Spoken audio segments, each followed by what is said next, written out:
Bom dia a todos, bom dia meus amigos. Meu nome é Nicásio Camus, para quem ainda não me conhece. Venho aqui com muita alegria e muita satisfação dedicar esse momento a um estudo da Palavra do Senhor, a qual quero falar aqui especificamente sobre um assunto um pouco complicado, que é o respeito do dízimo, porque me veio a falar isso aqui. Irei falar em esse assunto em 3 vídeos. Primeiro eu quero explicar aos irmãos o seguinte, que nos últimos dias tem surgido na internet um senhor com o nome de Eli Soriano, que tem ensinado que a forma que nós ministramos a Santa Ceia, a forma em que nós ministramos o falar línguas estranhas, o batismo com o Espírito Santo, ela é errada. E também a forma em que nós ministramos a Santa Ceia é completamente errada. Segundo ele, os dízimos ficou restrito exclusivamente ao povo de Israel. E para os dias de hoje, a forma de ofertar ao Senhor é exclusivamente através de oferta. Sendo que a Bíblia deixa muito claro a respeito do que é dízimo e o que é oferta. O que vale para o Antigo Testamento e o que vale para o Novo Testamento. E eu posso afirmar para os irmãos que, observando as Escrituras, estudando com mais calma, lendo todos os capítulos e versículos de forma contextualizada, de forma sincronizada, não um versículo isolado apenas, eu pude comprovar que o dízimo ele ainda é sim para os nossos dias. E não mudou a forma de dizimar o Senhor, até porque apenas há uma forma só de dizimar o Senhor. Segundo os seus ensinos, ele afirma que segundo os Coríntios, no verso 8, no capítulo 8, verso 3, e capítulo 9, no verso, se eu não me engano, 7. Ele diz que essa é a forma em que agora nós devemos ofertar ao Senhor. Por quê? Porque lá diz que nós devemos ofertar da forma que Deus colocar no nosso coração. Só que nós temos que ver que oferta não é dízimo. Dízimo e oferta elas são completamente diferentes. A palavra dízimo ela aparece 35 vezes no Antigo Testamento e 10 vezes no Novo Testamento. Sendo que a palavra oferta aparece 36 vezes no Antigo Testamento e a palavra oferta aparece em torno de 8 a 12 vezes no Novo Testamento. E eu queria trazer para os irmãos aqui o seguinte, o outro trecho em que ele afirma em que acabou a forma de dizimar é o livro de Hebreus, capítulo 7, no versos 5 e 12, certo? Mas lendo o livro de Hebreus com cuidado, com bastante atenção e com a fidelidade das Escrituras, nós podemos observar que esse texto do capítulo 7, ele nada tem a ver no sentido de que foi proibido dar o dízimo e que foi mudado a forma de dizimar. O livro de Hebreus ele é dividido em 2 partes. Ele é dividido em parte em que do capítulo 1 ao 10 fala da superioridade de Jesus.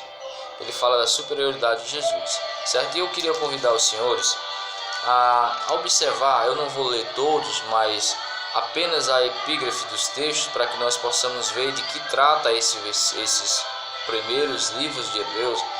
Já no capítulo 1 diz o seguinte: Cristo, como Filho de Deus, é superior aos anjos. Perceba que o capítulo 1 ele vai tratar a respeito disso, que Cristo, como Filho de Deus, ele é superior aos anjos. No capítulo 2 diz o seguinte: Cristo, como Filho do homem, é superior aos anjos e o sacerdote, idôneo e compassivo. Então ele vai tratar desses 2 assuntos. No 2, aqui o 3, Cristo é superior a Moisés, o período da incredulidade e da desobediência. Aqui nós vamos falar, nesse capítulo 3, ele vai falar que Cristo é superior a Moisés, ele vai falar que a respeito da incredulidade do povo na trajetória do deserto e vai falar do resultado da sua desobediência. E continua também falando a respeito disso no 4. No meio do capítulo, entre o 4 e o 5, Cristo vai ser tratado. Cristo é superior ao sumo sacerdote do antigo pacto, ou seja, você vê aqui que já está falando da antiga aliança, que Cristo é superior. Então nós podemos observar ainda no 6 que essa prática continua.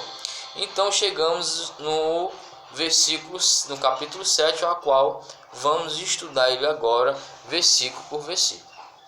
Pegando apenas o versículo 5 do capítulo 7, que diz o seguinte: E os que dentre os filhos de Levi recebem o sacerdócio têm a ordem, segundo a lei, de tomar o dízimo do povo, isto é, de seus irmãos, ainda que este tenham descendido de Abraão. Pulando agora para o versículo 12, diz o seguinte: Porque mudando-se o sacerdócio, faz necessariamente-se também mudança da lei. Pegando esses dois versículos, este Senhor, ele engloba, ele faz um fechamento em de que a únicas pessoas que têm direito a receber a ordem de coletar os dízimos é os levitas, e mudando o sacerdócio faz necessária também mudança da lei, ou seja, mudou a lei do antigo pacto, agora não se pode mais não pode mais se recolher o dízimo. Agora eu quero convidar os senhores a ler, senhores e senhoras que estão ouvindo, a ler esse versículo, esse capítulo como um todo, e vocês vão comprovar com as suas próprias mentes, pegue sua Bíblia, que esse texto aqui ele não está se direcionando, ele não está direcionado ao fato de proibir o dízimo e determinar apenas que só os levitas têm direito ao dízimo. Preste bem atenção nesse detalhe. Esse texto não está condicionado a proibir ou mudança da forma de se coletar o dízimo, que é proibido coletar o dízimo, e que este capítulo está falando que exclusivamente os levitas podem receber o dízimo. Por quê? Porque este capítulo como um todo ele está falando da salvação. Este capítulo como um todo ele está falando que Cristo agora é a quem nós devemos oferecer os nossos sacrifícios, é a Cristo, os nossos pecados é a Cristo. Tudo agora é com ele. Mudou o sacerdócio na questão de salvação, e vocês vão poder comprovar isso nos versículos a qual nós vamos ler. Vamos observar com bastante atenção. Peço que, por favor, não só leiam, não só escute o que eu estou dizendo, pegue sua Bíblia e compare, faça comparações, por favor. O sacerdócio, diz assim o epígrafe, o sacerdócio de Melquisedeque era figura do sacerdócio eterno de Cristo. Esse sacerdócio de Melquisedeque está registrado lá em Gênesis 4, a qual Abraão ele dá o dízimo do despojo a Melquisedeque, que era a figura do sacerdócio de Cristo eterno. Diz assim o primeiro versículo: Porque este Melquisedeque, que era rei de Salém, sacerdote do Deus Altíssimo, que saiu ao encontro de Abraão quando ele regressava da matança dos reis, e o abençoou, a quem Abraão deu o dízimo de tudo, primeiramente por interpretação, rei de justiça, e também rei de Salém, que é rei de paz. Sem pai, sem mãe, sem genealogia, não tendo princípio de dias, nem fim de vida, mas sendo feito semelhante ao Filho de Deus, permanece sacerdote para sempre. Perceba que os 3 primeiros versículos está falando da semelhança de o sacerdócio de Melquisedeque com o sacerdócio de Cristo, que é semelhante ao Filho de Deus, que ele é agora o sacerdote do Deus Altíssimo. No versículo 4, preste bem atenção que o escritor vai dizendo: Considerai, pois, quão grande era este a quem até o patriarca Abraão deu o dízimo do despojo. Irmãos, quem poderia receber o dízimo, ou seja, por que o escritor trata dessa questão de dízimo? Porque em Israel, quem tinha o direito de receber o dízimo eram os levitas e os sumos sacerdotes, na época de Israel. E vocês vão ver no decorrer do texto aqui, o escritor está falando da superioridade, eu não vou me cansar de falar isso, a superioridade de Jesus, que é superior ao sacerdócio terreno. Quando ele diz no 5, que nós vamos ler agora: e os que dentre os filhos de Levi recebem o sacerdócio, têm a ordem, segundo a lei, de tomar o dízimo do povo, isto é, de seus irmãos, ainda que tenha descorrido os homens de Abraão. Mas, presta atenção, irmãos, aqui está falando do sacerdócio terreno, mas aquele cuja genealogia não era contada entre eles, tomou o dízimo de Abraão e o abençoou, a que tinha as promessas. Abençoou quem tinha as promessas. Quem tinha as promessas? Era Abraão. Abraão é quem tinha as promessas. E Melquisedeque, que não fazia parte da linhagem de Israel, não fazia parte da genealogia de Israel, também tomou o dízimo de Abraão. Só lembrando, irmão, que o dízimo, ele é bem antes da lei.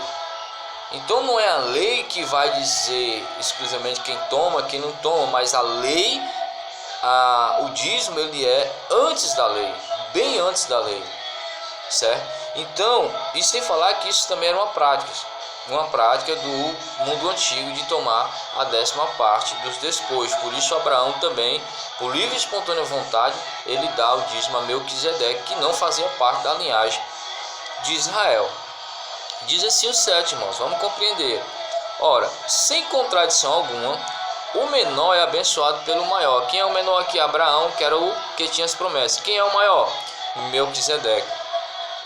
E aqui certamente tomam, essa parte que é uma das mais importantes, aqui certamente toma dízimo homens que morrem. Homens que morrem. Quem são esses homens que morrem? Os levitas, os sacerdotes.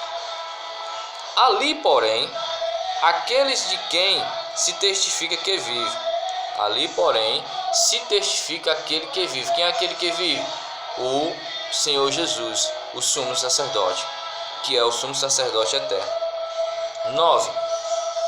E para assim dizer, por meio de Abraão, até Levi, que recebe o dízimo,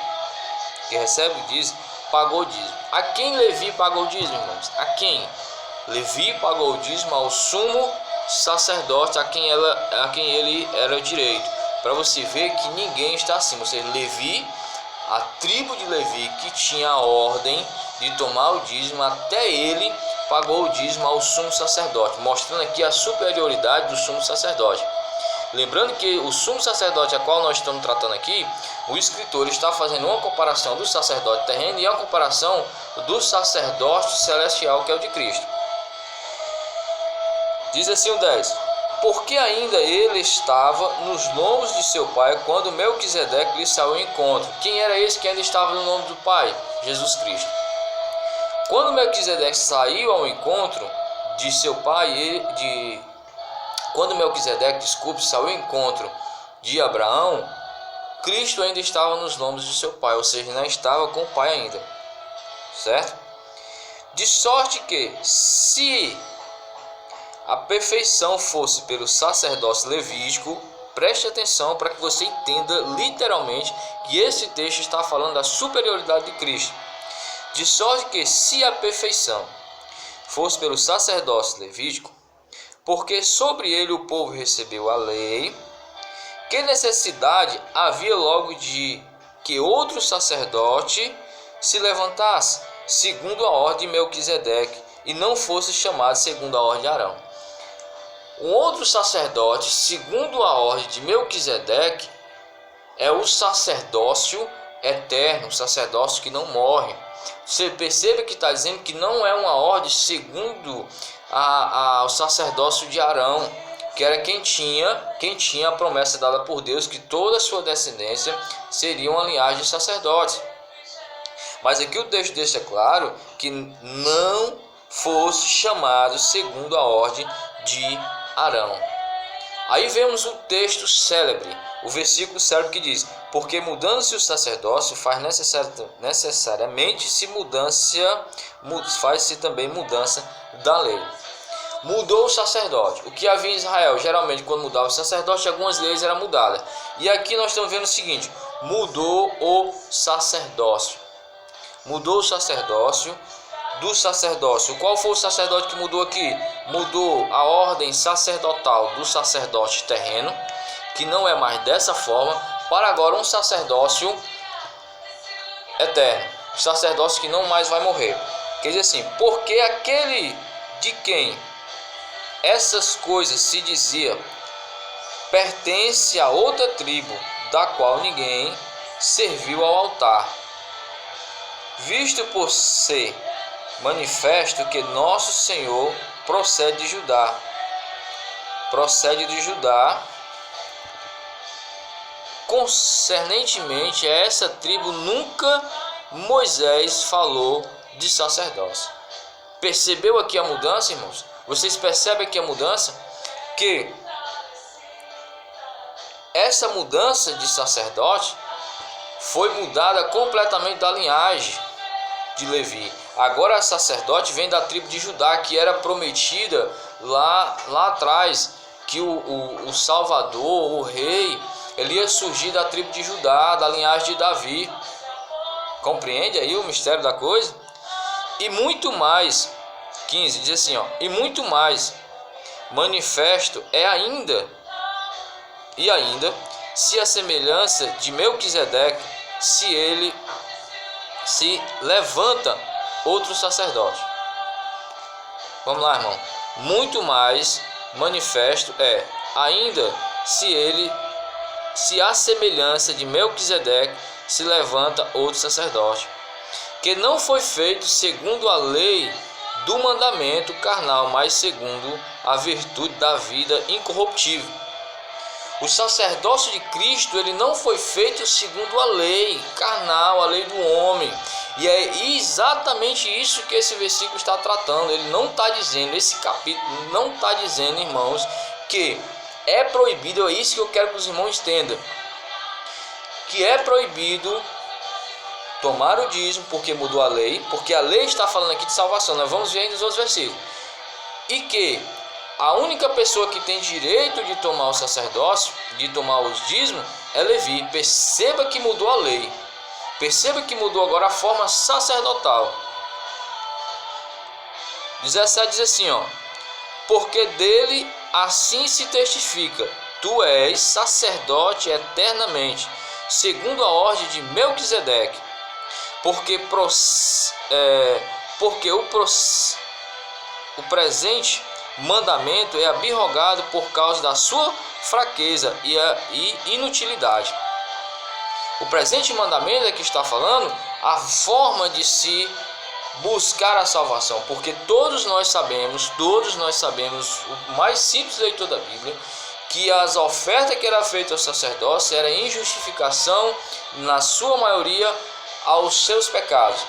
As pessoas pecavam, levavam as suas ofertas ao sacerdote com o intuito de ser perdoados os seus pecados. 19. Pois a lei nenhuma coisa aperfeiçoou, e desta sorte é introduzida uma melhor esperança pelo qual chegamos-se a Deus. Perceba o que eu falei agora há pouco, que quando mudou a lei, que todo esse rito sacerdotal era para poder chegar-se a Deus.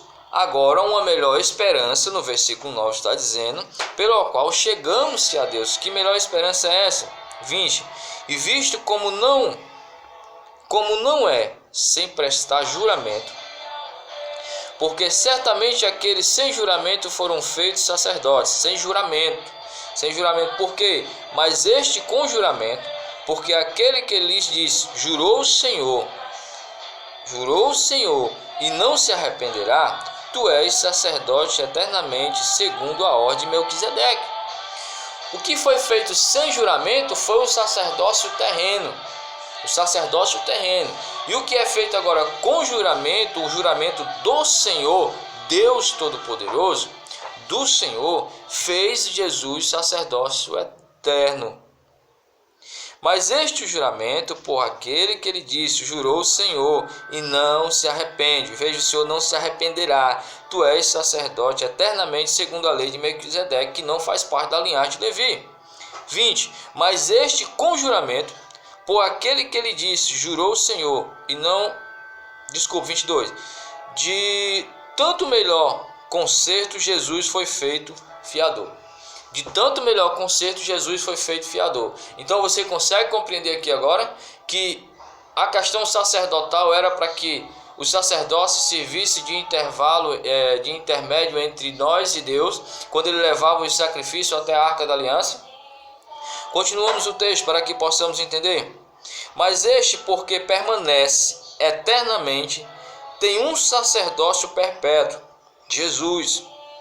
Portanto, pode também salvar perfeitamente os que por ele se chegam a Deus, vivendo sempre para interceder por nós. Jesus vive sempre a interceder por nós. Então devemos se chegar a Cristo agora. É isso, irmão, é isso que o escritor de Hebreus está dizendo para os hebreus cristãos convertidos. Porque esses homens aqui tinham o costume de levar o seu sacrifício de ofertas, de dízimo, de purificação ao sacerdócio, para que eles pudessem chegar a Deus para ter a salvação. E o versículo está dizendo que Jesus agora, ele vive para interceder por nós. É isso que o escritor está tentando dizer aqui para os hebreus. Por quê? Versículo 26. Porque nos convinha tal sumo sacerdote, santo, inocente, imaculado, separado dos pecadores e feito mais sublime do que os céus. Olha que coisa linda, que coisa tremenda quando se lê o texto por completo, quando se lê o texto por inteiro, a gente consegue ter uma compreensão melhor. 27. Porque não necessitasse como sumo sacerdote de oferecer cada dia sacrifício primeiramente por seus próprios pecados e depois pelos do povo, porque isso fez ele uma vez, oferecendo-se a si mesmo. Vocês compreendem? Todo dia o sacerdote tinha que oferecer esse sacrifício para ele mesmo, e uma vez por ano o sacerdote entrava no local santo dos santos, não sem sangue, a Bíblia diz, não sem sangue, que era pelos pecados dele e pelos pecados da nação. Então esse sumo sacerdote a qual o escritor está dizendo que não necessita, que não nasceu da ordem de Arão, ele não necessitava de estar fazendo sacrifícios direto, porque ele ofereceu-se uma vez só, que vocês sabem que foi Jesus. Ele ofereceu uma vez só na cruz do Calvário. Essa sim é a interpretação correta desse texto, sem falha, e que está na Bíblia. 28. Porque a lei constituiu sumo sacerdote, homens fracos. Mas a palavra do juramento que veio depois da lei constituiu ao Filho perfeito para sempre. Então, meus irmãos, leiam todo esse capítulo. Eu aconselho ler o 8 também, que o 8 ainda vai falar muito mais coisa a respeito desse capítulo 7. O fato é que eu desafio a qualquer pastor, sem medo de errar, que este capítulo ele está dizendo que foi proibido, porque mudou a lei, mudou o sacerdote, foi proibido recolher o dízimo. Ele foi proibido, não foi, irmão.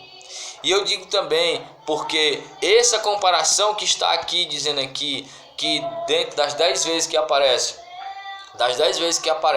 a palavra diz no Novo Testamento, 7 está só nesse capítulo de Hebreus. 7 está só nesse capítulo de Hebreus, pode vocês contar. Mas o que eu digo para vocês é o seguinte, ele não está tratando da seguinte forma, que foi proibido e que só os levitas têm condição de receber o dízimos e ofertas. Se nós formos levar em consideração aqui para encerrar, o texto aqui como um todo, ele está falando que Levi deu o dízimo ao sumo sacerdote. E segundo esse texto, quem é o sumo sacerdote agora, irmão?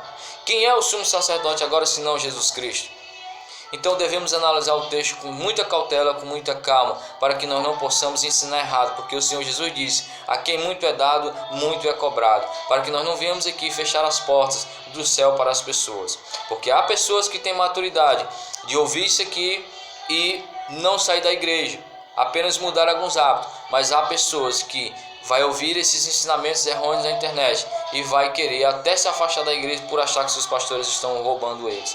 Então essa é a primeira parte que eu quero falar. Isto é uma refutação do ensinamento que foi dado no livro de Hebreus, que prova, que dava sustentação positiva de que o dízimo não era mais para ser tomado. E aqui eu pude mostrar para os irmãos claramente, versículo após versículo, desde um capítulo por inteiro, que não. Esse texto trata exclusivamente da superioridade de Jesus e que ele agora é o sumo sacerdote. E se até os levitas pagavam o dízimo ao sumo sacerdote, por que nós não podemos fazer isso? Mas isso não vem ao caso. Então, em nome de Jesus, eu peço que o Espírito Santo ilumine as suas mentes, o seu coração, e para que você possa sim fazer uma leitura. Mas leiam, por favor, o versículo por inteiro. Não pegue só um versículo isolado, seja de qualquer for o estudo de qualquer pessoa. A paz do Senhor Jesus. Bom dia a todos.